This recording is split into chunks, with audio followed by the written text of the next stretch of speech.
I'm Danny, that witch next door, and you're listening to That Witch Podcast.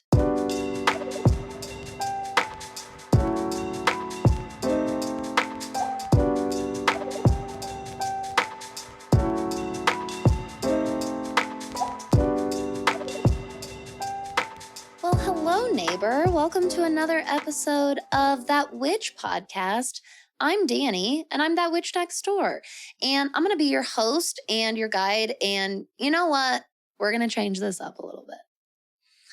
And while I will always be your host, your guide, your mentor, your instructor in all things magic, witchcraft, astrology, and witchy business, I've been really focusing on honing in and finding a streamline of focus in a neurodivergent way.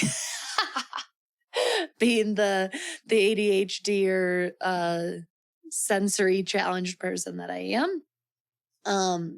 I will never probably have one true single focus. However, I am really, really, really trying to focus and hone in. And, you know, right now, and in the spirit of Pisces season and getting in tune with how we feel and just embodying that, right now, I feel like an instructor and mentor of astrology and witchcraft. And I help people use that very helpful, sacred information and practice to align their life, support them through challenge, learn more about themselves, and grow and develop a life based on their soul mission. So, as you can tell, we're already going to get deep. Pisces is here. I already, right before I started recording, I was like, hello. Definitely just in the pocket of Pisces right now. I had like 1,000 goosebumps as soon as I said that. For those of you that don't already know, my big three, it's been a long time since I said them all in one like this. Scorpio sun, Pisces moon, and Leo rising. And my Pisces moon is in my 8th house. And it makes an exact trine to my Scorpio and Pluto, my Pluto and Scorpio in my 4th house. So I have this very, very strong and open channel between my 8th house and my 4th house. And if you don't already know the areas of life that the 8th house and the 4th house rule over or represent for us, they are both considered to be very shadowy houses because of the areas of life that they span. So the 4th house is at the very, very bottom of the chart, the very deepest part of ourselves and where we come from in this life and beyond. So it is our childhood and how we were raised and the family that we were born into and came from, but it's also the lineage and ancestry of that family that we come from. And depending on how you interpret, view, or understand past lives or other lives, can be an area indicative of other or past lives as well. Now, in the 8th house, this is our house of where we merge all the unions. We take contrasting concepts and put them together. We are ultimately tested in our capacities. And I believe that this is why the 8th house is also the house of long-term everything, long-term assets, long-term finances, long-term expenditures, long-term ventures in our life. And this is because we really get our capacities tested and therefore learned in the eighth house, because we take it's the areas of our life where we have to take totally opposing, opposite of the end of the spectrum concepts, and we have to find a way to make those coexist in our brain. That's really ultimately how I see a lot of the eighth house. Now, because of this, this is also why this is the house of sex and intimacy, because again, we're talking about two completely different forces coming together and unifying. Okay. And so when we think of the merging of all unions, I want you to let that be a really, really broad concept when you think of the eighth house. Well, my moon in Pisces being in this deep and shadowy eighth house, forming this water trine, or another way of saying that for any beginners is this open and flowing connection of water magic and water energy in my chart that is connected to my Scorpio. Sorry, God, I said it again. My Pluto in Scorpio. And it's one of the only placements I literally always say it backwards. I always say my Scorpio and Pluto. Sorry.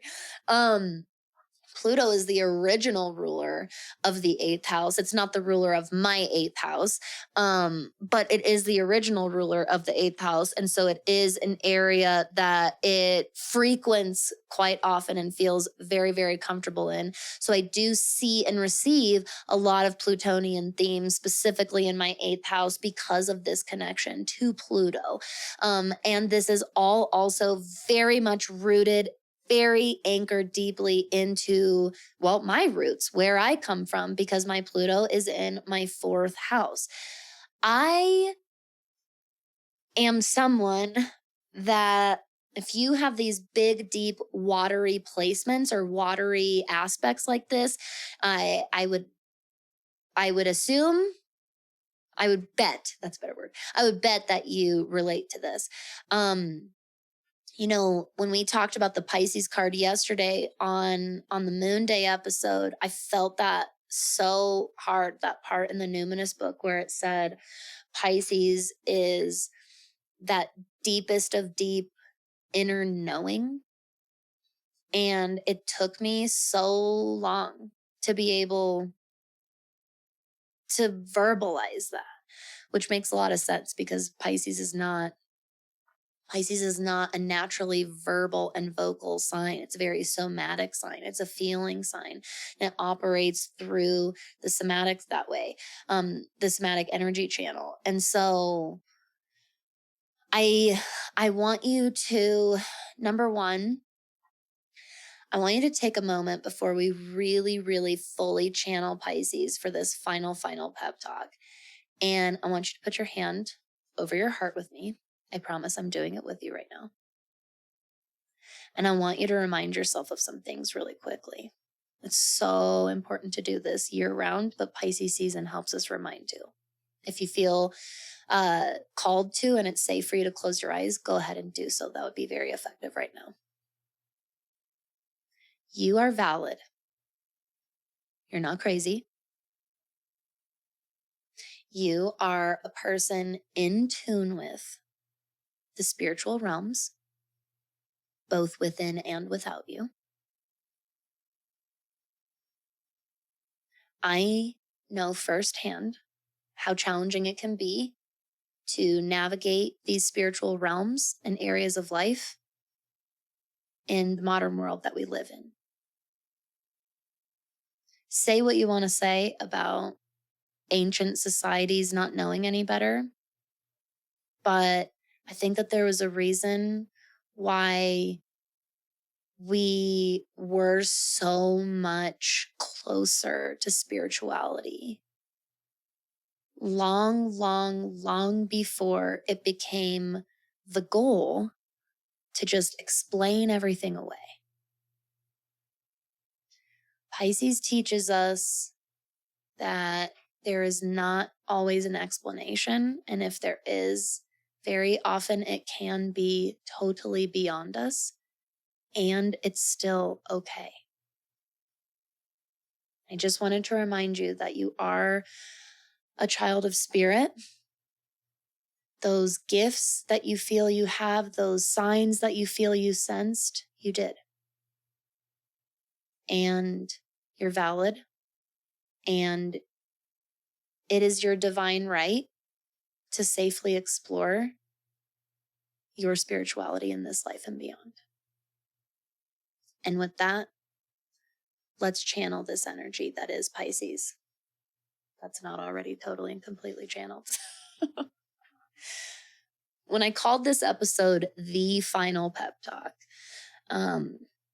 well, the opposing Virgo placements in me had a hard time labeling the episode that, because I label the pep talk episodes in the same formatting every single time.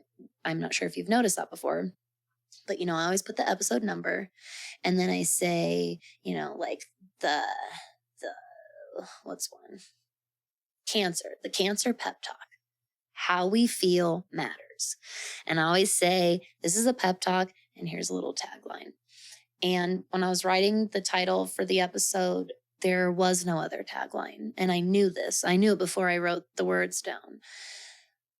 I'm very blessed and lucky that I've been in a position for a long time now to be able to safely explore my intuition and my spiritual beliefs and my spiritual experiences. And so it's gotten a lot easier for me to let those things flow through. So like I said, when I knew the title before I even wrote it down, it takes practice to get there. I want you to remember that. And Pisces, very much, it just feels so sweet, this energy coming through. Pisces definitely reminds you that just because you experience self-doubt and skepticism and cynicism doesn't mean that you're not a mystic and a magical being. Oh my God, I'm almost going to cry. It's like such a sweet reminder that I think so many of us in this community need. That we think that the moment we experience any kind of self-doubt or questioning or criticism or skepticism, we feel like we wronged ourselves. We wronged our spirituality. We did harm to our guides, right? We feel like we were this like traitor, like we betrayed ourselves. You didn't. It's part of the journey, Pisces says. Especially depending on the placement, Pisces placements that you have in your chart and where it is in your chart, you very likely are here to learn about Pisces. And you don't necessarily feel as comfortable with this energy. Now, it's supposed to be this way. Pisces shows us through somatic experience what feels right and feels wrong for us. And that when we allow ourselves that simplest of surrender, we access our highest spiritual potential. We're so wrapped up in thinking that magic and spirituality and psychic experiences, that they're just huge and above us and out there. And it's in us and it's within us and around us and touching us and there all the time. It's in the most simple. Pisces being on that axis with Virgo effectively teaches us magic in the mundane. Just because you're a human here on earth, learning through this journey in this form, it doesn't mean that you're away from your magic at any time. It's always there. It never abandons you. I want you to remember that your intuition, your spirit team, your soul journey, they're not human. They don't have human judgments and human feelings that get hurt and vengeful. It doesn't work that way. That is a part of this realm. That is a very, very prominent and familiar part of this realm. Pisces wants you to know that you can trust that when you step away from your spirituality, or you question, or you experience the doubt or the lack in faith, it's actually a part of the entire process itself. This is where this divine compassion comes in. Because we're faced so often with external factors and external voices saying, you're wrong, you're broken. It isn't that way. It doesn't exist. It's in your head. That's your imagination. Welcome to reality. Welcome to the real world. These are all very frequent statements that we are greeted with, that are shouted at us, screamed at us, thrown at us without asking, so very oftentimes without doing anything in the first place, but existing in our spirituality. Even those external voices, they are on their own Piscean and spiritual journey as well. It is part of the spiritual actualization.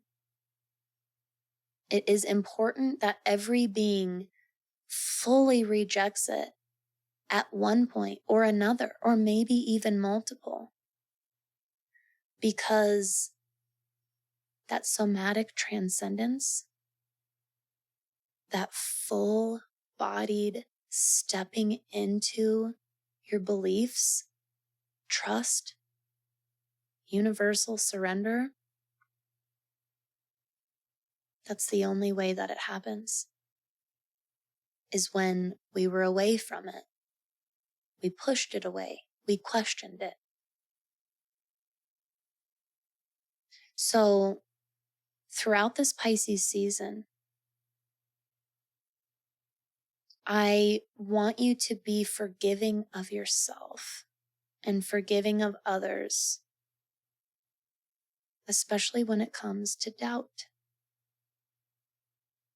I can hear Pisces saying so strongly, it's part of the process, it's part of the process, it's part of the process. It's not about converting anybody. It's not about making anyone see any one particular way. It's about that universal compassion and just understanding, surrendering to it and saying, I see you, and I know you are on your own journey. And I walk away with universal love in my heart. That's how we stay open to the beautiful, magical love of Pisces while maintaining our very necessary human and earth boundaries here.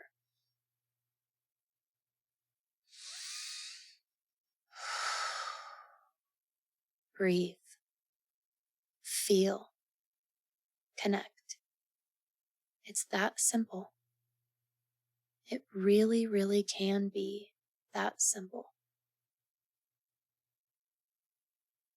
This is the final pep talk, and the pep talks are also infinite. Pisces is the end of the zodiac wheel cycle, which therefore indicates we are about to begin anew. And so even though this might be the last pep talk style episode that we do here on the podcast, these signs, these energies that I come in on these pep talk episodes and I just organically channel these pure messages for you from their energy, you have access to them all the time. Not just literally in your app if you want to go back and re-listen to them, but within you.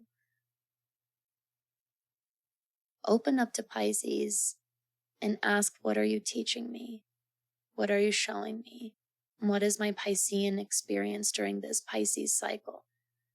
And doing that for any solar season, any planetary cycle, any lunar cycle that you're following. And there you will find your connection to the cosmos, your connection to the divine, and the fact that the roadmap was within you all along. It probably just doesn't look at all like you thought that it did. And that's okay. Pisces reminds you that expectations don't matter.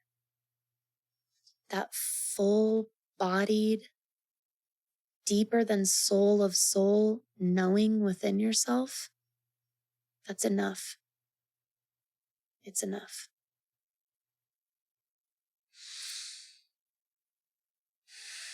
I really, really want to keep this simple and effective because that's what Pisces does. And I want this to hopefully leave you in a place of contemplation. It's okay if you don't feel like this episode gave you the answers, because I'm not supposed to give them to you. You have them. All you got to do is ask and listen.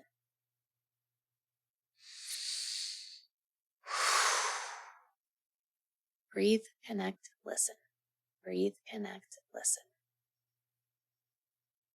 I'm sending you all the magic of Pisces season, all the wonderment, the imagination, the exploring energy that is this season. Don't forget to look at where Pisces is currently in your chart and what area of life it's activating for you right now, or any placements it's activating for you right now. And don't hesitate to come back to these words and come back to this message of what I hope is some very eternal spiritual validation for you. Thank you so much for your time today and every day, my friend. I'm with you, side by side in spirit, through this season and beyond.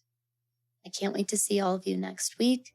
I hope you have an absolutely wonderful rest of your week and start to this new Pisces season. Please stay safe. I hope you get to have some fun and stay magical out there. Thank you so much for listening. If you enjoyed That Witch podcast today, I would be super, super grateful if you would take a moment to head over to Apple or Spotify and leave a rating and review. It really helps to support the show. Or if you just have a friend that you think would enjoy what we're doing, what we're talking about here, you can just share the show with them as well. Now, if you yourself like what you're doing here and you want to get more into the magic of the neighborhood, I highly recommend checking out my monthly membership, That Witch School. It's kind of like a witchier, more interactive style of Patreon subscription where you can enroll at a tier level that fits your lifestyle and budget. You can get instant access to all of the bonus content that we've already done, as well as all of the future amazing to come bonus content that we'll be doing in the future together. There's exercises for strengthening your intuition. There are loads of resources for studying astrology and learning your birth chart. We've got guest workshops, bonus episodes, exclusive discounts, and so much more. My full-time students also get exclusive access to Mighty Networks, our private online community platform, which is basically like a way better and way more magical social media platform with a bunch of really cool people like you that just want to learn from and support one another on this witchy spiritual journey. If this sounds like something that you would really enjoy, head over to thatwitchnextdoor.com/enroll and explore the tier level of That Witch School that would fit you today. Now, if you have any questions after the episode today, any inquiries, show suggestions, anything you'd like to share with me, you can head over to thatwitchnextdoor.com/conjurethatwitch. Remember, I'm just always right next door. Thank you so much, and I'll see you next episode.